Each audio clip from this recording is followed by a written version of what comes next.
Hello friends, Tiwari classes में आपका स्वागत है। फ्रेंड्स, हम इग्नू के मास्टर डिग्री प्रोग्राम में एमएचडी विषय का सब्जेक्ट एमएचडी 10 अर्थात प्रेमचंद की कहानियों का chapter wise video lecture upload कर रहे हैं। आज के इस वीडियो में भारतीय स्वाधीनता आंदोलन और प्रेमचंद की कहानी अर्थात इकाई 1 के इन टॉपिक्स पर चर्चा करेंगे। प्रेमचंद की कहानियों में राष्ट्रवाद का चित्रण तथा स्वाधीनता आंदोलन और राष्ट्रवाद का अंतर संबंध। फ्रेंड्स, इस चैनल के प्लेलिस्ट में जाकर आप एमएचडी प्रोग्राम के विभिन्न चैप्टर्स का वीडियो देख सकते हैं। साथ ही डिस्क्रिप्शन में भी इन वीडियोस का लिंक दिया गया है, आप वहां से भी अन्य वीडियो लेक्चर्स को देख सकते हैं। साथ ही फ्रेंड्स, अगर आप इस चैनल में नए हैं तो इस चैनल को सब्सक्राइब कर सकते हैं, जिससे इस चैनल में अपलोड होने वाले इग्नू रिलेटेड हर वीडियो का नोटिफिकेशन सबसे पहले आपको मिल सके। तो चलिए फ्रेंड्स, देख लेते हैं इस वीडियो को। राष्ट्रवाद का चित्रण। प्रेमचंद एक ऐसे रचनाकार थे जो स्वाधीनता जैसी महत्वपूर्ण विषय पर बेहद ही सतर्क और गंभीर थे। वे स्वविवेक से खूब जांच पड़ताल करके उसे बखूबी चित्रित करने में सक्षम भी थे। उन्होंने अपनी कहानियों के माध्यम से राष्ट्रवाद की भावना के व्यापक परिप्रेक्ष्य में भारतीयों के एकजुट होने तथा पूर्ण स्वाधीनता को प्राप्त करने की बात करते थे। ठीक है, पूर्ण स्वाधीनता। उन्होंने स्वाधीनता आंदोलन का चित्रण करते हुए लगातार उन विसंगतियों पर प्रहार किया जो भारतीय राष्ट्रवाद को संकीर्ण बना रही थी। ठीक है, राष्ट्रवाद को जो संकीर्ण बना रही थी। ठीक है, राष्ट्रवाद का जो उद्देश्य होना चाहिए था वो क्या है? व्यापक हो, सबों के लिए हो। ठीक है, सभी वर्ग के लिए हो। लेकिन जो इसमें जो विसंगतियां आ रही थी तो प्रेमचंद उन पर भी कड़ा प्रहार किया। ठीक है, उन्होंने उन मूल्यों का भी चित्रण किया जो राष्ट्रवाद को व्यापक परिप्रेक्ष्य में प्रदान करते हैं। दैट मीन्स दोनों केसेस में। ठीक है, राष्ट्रवाद को जो संकीर्ण बना रही थी उन परिस्थितियों के बारे में भी, और राष्ट्रवाद को व्यापक परिप्रेक्ष्य जो प्रदान कर रहे थे उन बारे में भी उन्होंने अपनी रचनाओं में लिखा। सती नामक कहानी में नायिका अपनी मातृभूमि की रक्षा करने के लिए अपनी सेना के साथ रणभूमि में जाती है। ठीक है, उसके इस साहस का चित्रण करके प्रेमचंद दिखा रहे थे कि स्त्रियों को अबला समझना राष्ट्रीय आंदोलन के साथ धोखा करने जैसा होगा। वैसे ही समर यात्रा कहानी में प्रेमचंद ने भारतीय राष्ट्रवाद की व्यापकता का चित्र खींचा है। इस कहानी में उन्होंने इस बात का विस्तार से चित्रण किया है कि भारतीय स्वाधीनता संग्राम के सही वाहक वही लोग हैं जो सदियों से सामाजिक आर्थिक रूप से शोषित होते आ रहे हैं।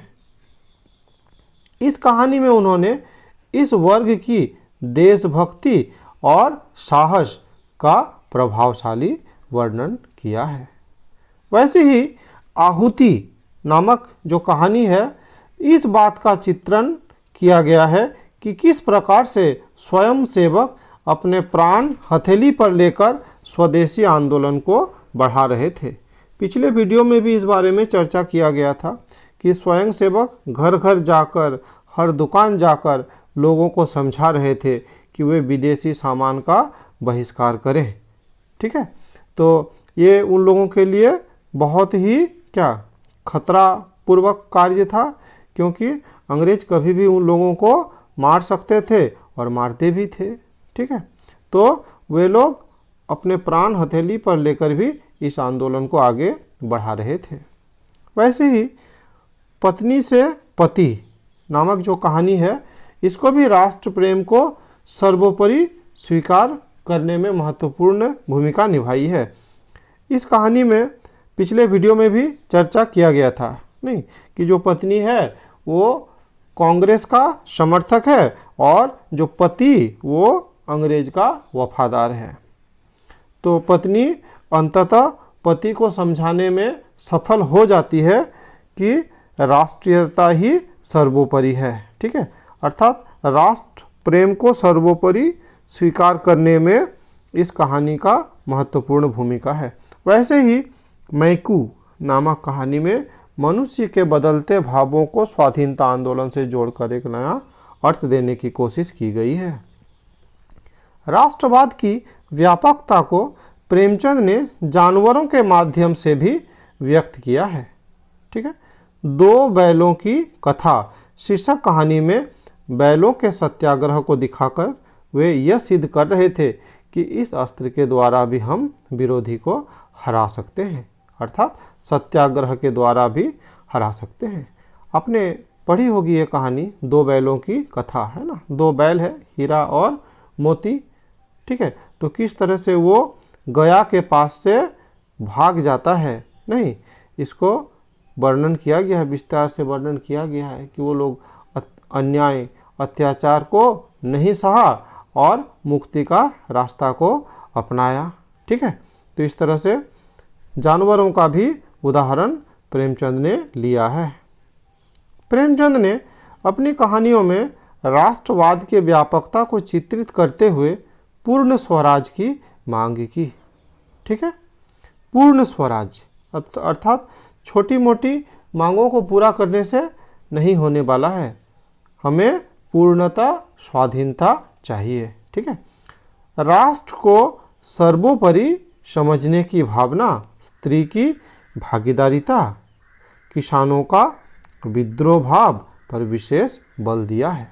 ठीक है, तो राष्ट्रवाद की व्यापकता को चित्रित करते हुए, ठीक है, माने राष्ट्रवाद व्यापक अर्थ में क्या होना चाहिए, इसको चित्रित करते हुए प्रेमचंद पूर्ण स्वराज की मांग, राष्ट्र को सर्वोपरि समझने की भावना, स्त्री की भागीदारिता और किसानों का विद्रोह भाव पर विशेष बल दिया है।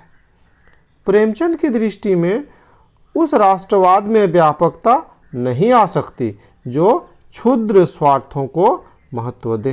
ठीक है, अर्थात ये जो राष्ट्रवाद का अर्थ ये व्यापक अर्थ में होना चाहिए, क्षुद्र स्वार्थों को महत्व देने से नहीं होने वाला है। प्रेमचंद के सामने यह बिल्कुल स्पष्ट था, जब तक हमारे जीवन मूल्य उदात्त नहीं होंगे तब तक हम ऐसे राष्ट्र का निर्माण नहीं कर सकेंगे जिसमें शोषण, दमन और ऊंच नीच के लिए कोई स्थान ना हो। ठीक है, प्रेमचंद अच्छी तरह जानते थे कि जब तक हम धार्मिक समस्याओं में उलझे रहेंगे तब तक राष्ट्र की एकता के विषय में सोच भी नहीं पाएंगे। वो अंग्रेजों की उस नीति को भी समझ रहे थे जिसके तहत अंग्रेज सरकार हिंदुओं मुसलमानों को आपस में लड़ाकर स्वाधीनता आंदोलन को कमज़ोर करने की साजिश कर रहे थे। ठीक है, फूट डालो और शासन करो, जो उन लोगों ने ये जो नीति अपनाया था। ठीक है, तो प्रेमचंद इसको भली भांति समझ गए थे अंग्रेजों के चाल को, और वे अपने कहानियों के माध्यम से लोगों को भी इसे समझाने का प्रयास कर रहे थे। निश्चित रूप से यही कारण रहा होगा उन कहानियों के पीछे जो सांप्रदायिकता की समस्या पर उनके द्वारा लिखी गई है। जिहाद, ऐसा ही कहानी है। तो जिहाद शीर्षक कहानी में भी प्रेमचंद ने धर्मांधता का चित्रण किया है। उन्होंने दिखाया है कि अज्ञानवश मनुष्य अपने मानव धर्म से किस प्रकार विरत हो जाता है। ठीक है, वैसे ही मुक्ति धन नामक कहानी में उन्होंने दिखाया है कि हिंदू मुस्लिम एक दूसरे का आदर करना सीख गए हैं। ठीक है, वैसे ही पंच परमेश्वर, ठीक है, दो दोस्तों की कहानी है, एक दोस्त हिंदू और दूसरा दोस्त मुस्लिम, है ना। तो फिर कैसे उन लोगों का मित्रता का आदर्श चित्रण किया गया है उस कहानी में। ठीक है, तो यहाँ पर भी उन्होंने हिंदू मुस्लिम मित्रता का के आदर्श प्रस्तुत किया है। इसमें कोई संदेह नहीं कि प्रेमचंद अच्छी तरह जानते थे कि धार्मिक कट्टरता राष्ट्रवाद को संकीर्ण बनाती है। संकीर्ण राष्ट्रवादी भावनाओं को केंद्र बनाकर बॉडम, ये भी कहानी है, जैसी कहानी लिखी है। बौड़म कहानी में मालदार लोगों के साथ ही एक बड़ा शोषित वर्ग भी आज़ादी के दीवानों को बौड़म ही समझता है। प्रेमचंद ने इस कहानी में यह स्पष्ट करने का प्रयास किया गया है कि शोषित मध्य वर्ग भी अपने स्वार्थ को सिद्धि के लिए शासकों द्वारा दिए जाने वाले प्रलोभनों को प्राप्त करने के लिए अपने देश के लोगों के साथ ही धोखा कर सकता है। अर्थात कुछ लोग सिर्फ अपने छोटे स्वार्थ के लिए, ठीक है, अपने स्वार्थ के लिए अपने देश के साथ गद्दारी करने पर भी उतारू थे। ठीक है, अर्थात यहाँ पर क्या भावना आ गया, संकीर्ण राष्ट्रवादी भावनाओं को केंद्र बनाकर ऐसी कहानियाँ लिखी गई है। प्रेमचंद जाति व्यवस्था को भी राष्ट्रवाद के लिए घातक मानते थे। उन्होंने कहा है कि उनका उद्देश्य जाति व्यवस्था को जड़ से उखाड़ फेंकना है। वह दलितों को उनका पूरा पूरा सम्मान देने के पक्षधर थे। उनकी स्पष्ट मान्यता थी कि जब तक भारत में जाति व्यवस्था रहेगी तब तक यहाँ समतामूलक समाज की स्थापना नहीं हो सकती, और जिस राष्ट्र में समता ना हो वहाँ राष्ट्रवाद व्यापक नहीं हो सकता। ठीक है, साथ ही प्रेमचंद अपनी कहानियों में बार बार जिक्र करते हैं कि एक स्वस्थ समाज के लिए जरूरी है कि वो आपस में धार्मिक विद्वेष पैदा न करें, क्योंकि धर्म जब आदमी को बिगाड़ता है तो शैतान बना देता है। समाज को बार बार सचेत करते हैं कि अंधविश्वास और कुरीतियाँ ये भी राष्ट्र की प्रगतिशीलता में बाधक है। यह व्यक्ति और देश दोनों का अहित करते हैं। प्रेमचंद का मानना था कि जिनके हाथ में नेतृत्व है, अगर उनका आचरण दोहरा होगा तो इससे स्वाधीनता संग्राम को ठेस पहुंचेगी और राष्ट्रवाद के प्रति संदेह पैदा होगी। ठीक है, अर्थात जो नेतृत्व करता है, नेता है, उनका आचरण सही होना होगा। अगर वे दोहरा आचरण अपनाते हैं तो इससे भी इस आंदोलन को ठेस पहुंचेगी। ठीक है, एक संघर्ष कर रहे राष्ट्र में नेतृत्व करने वाले के आचरण में गंभीरता और आदर्श भावना होना चाहिए। अपने कहानी दीक्षा के नायक वकील साहब के माध्यम से प्रेमचंद यह दिखाने की कोशिश भी करते हैं। वकील साहब नशा निवारण सभा के उत्साही सदस्य हैं और लोगों को शराब ना पीने की सलाह भी देते हैं, लेकिन स्वयं मन पर नियंत्रण नहीं रख पाते और स्वयं पीते हैं। ठीक है, पीने के बाद उनकी दुर्गति भी होती है। उन्होंने कई कहानियों में राष्ट्रवाद की व्यापकता और कई में उसकी संकीर्णता को गंभीरता से चित्रित किया है। ठीक है, तो इस तरह से हो गया प्रेमचंद के कहानियों में राष्ट्रवाद। अब हम लोग देख लेते हैं कि राष्ट्रीय आंदोलन और राष्ट्रवाद का अंतर संबंध। ठीक है, पिछले वीडियो में राष्ट्रीय आंदोलन के बारे में चर्चा किया गया था और इस वीडियो में अभी राष्ट्रवाद के बारे में चर्चा किया गया। अब इन दोनों के बीच का अंतर संबंध को समझ लेते हैं। ठीक है, जैसे आप लोग समझ ही रहे होंगे कि ये दोनों स्वाधीनता आंदोलन और राष्ट्रवाद ये दोनों एक दूसरे के पूरक हैं, है ना। तो प्रेमचंद स्वाधीनता आंदोलन के सच्चे साधक थे, अतः उनका अधिकांश लेखन किसी न किसी रूप में इन्हीं के साथ प्रत्यक्ष रूप से जुड़ा हुआ था। उनकी यह इच्छा थी कि भारतीय स्वतंत्र होकर अपने समतामूलक सिद्धांत के आधार पर अपना विकास स्वयं करे। प्रेमचंद अपने लेखन के माध्यम से स्वाधीनता संग्राम के प्रतिबद्ध सिपाही के रूप में प्रकट होते हैं। उनके लेखन के समय ही स्वाधीनता आंदोलन अपने चरम रूप में विद्यमान था और इसकी बड़ी सफलता के उपरांत राष्ट्रवाद एक अनिवार्य शस्त्र बनकर सामने आया। ठीक है, अर्थात ये भी समझना जरूरी है कि स्वाधीनता आंदोलन, ठीक है, इस आंदोलन को सफल बनाने के लिए या इस आंदोलन को सफल होने के लिए मन में राष्ट्रवाद की भावना होना अनिवार्य है। ठीक है, वो भी राष्ट्रवाद का जो भावना है वो भी संकीर्ण नहीं, व्यापक रूप से, ठीक है, होना आवश्यक है। स्वाधीनता आंदोलन के लिए यह आवश्यक था कि वह भारत में रहने वाले लोगों में देश के लिए मर मिटने का भाव पैदा करे। राष्ट्रवाद ने यही काम किया और कहा जाए तो अपने इस अर्थ में राष्ट्रवाद ने प्रगतिशील भूमिका का निर्वाह किया, ठीक है। प्रेमचंद की कहानियों में स्वाधीनता आंदोलन के चित्रण के साथ ही साथ राष्ट्रवाद का भी चित्रण है।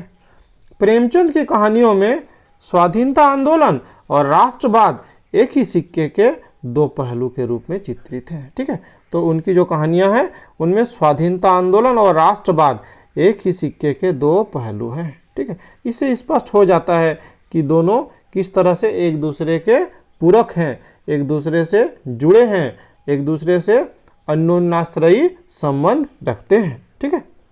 जिन कहानियों में प्रेमचंद ने राष्ट्रवाद को कटघरे में खड़ा किया है उनमें भी स्वाधीनता आंदोलन ही केंद्र में है। प्रेमचंद ने अपनी कहानी पत्नी से पति, ठीक है, पिछले वीडियो में भी इस कहानी के बारे में चर्चा किया गया था, ठीक है। तो स्वाधीनता आंदोलन को बल देने के लिए राष्ट्रवाद का सहारा लिया है, ठीक है। कहानी की नायिका कोशिश करके अपने पति में राष्ट्रीयता का भाव जगाती है, ठीक है। इस कहानी में जो पत्नी होती है वो स्वदेशी विचारधारा वाली होती है और जो पति होते हैं वो अंग्रेजों के वफादार होते हैं, ठीक है। तो किस तरह से यह नायिका कोशिश करके पति में भी क्या है, राष्ट्रीयता का भाव जगाती है। उसे लज्जित करते हुए कहती है कि छोटे से छोटे राष्ट्र भी किसी दूसरी जाति के गुलाम बनकर नहीं रहना चाहते। क्या एक हिंदुस्तानी के लिए लज्जा की बात नहीं है कि वो थोड़े से फायदे के लिए सरकार का साथ देकर अपने भाइयों के साथ अन्याय करे? वैसे ही समर यात्रा नामक कहानी में नोहरी, ठीक है, नोहरी जो एक गरीब बुढ़िया थी, ठीक है, तो किस तरह से उन्होंने सत्याग्रहियों का साथ दिया, किस तरह से अंग्रेज दारोगा के साथ भिड़ गई, ठीक है, यहाँ पे बताया जा रहा है, ठीक है। तो नोहरी स्वाधीनता आंदोलन की सफलता की कामना करते हुए ऐसा चरित्र है जिसे सहज ही राष्ट्रवादी कहा जा सकता है। वैसे ही आहुति की नायिका एक ऐसी स्वाधीनता चाहती है जिसमें एक समतामूलक समाज का निर्माण किया जा सके। वह संकीर्ण राष्ट्रवाद का विरोध करती है, ठीक है।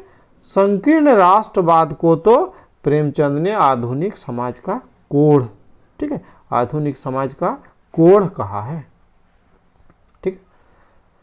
प्रेमचंद के लिए राष्ट्रवाद ऐसा हो जो स्वाधीनता आंदोलन को शक्ति प्रदान करे, ठीक है। तो यहाँ पर भी राष्ट्रवाद और स्वाधीनता आंदोलन के संबंध को स्पष्ट किया जा रहा है, ठीक है। अपनी कहानियों में उन्होंने अपनी प्रगतिशील सोच को आकार दिया है, ठीक है फ्रेंड्स। तो इस प्रकार आज के इस वीडियो में इतना ही। बहुत जल्द इसी सब्जेक्ट का दूसरा चैप्टर का वीडियो लेकर आएंगे। इस वीडियो में मेरे साथ बने रहने के लिए बहुत बहुत धन्यवाद।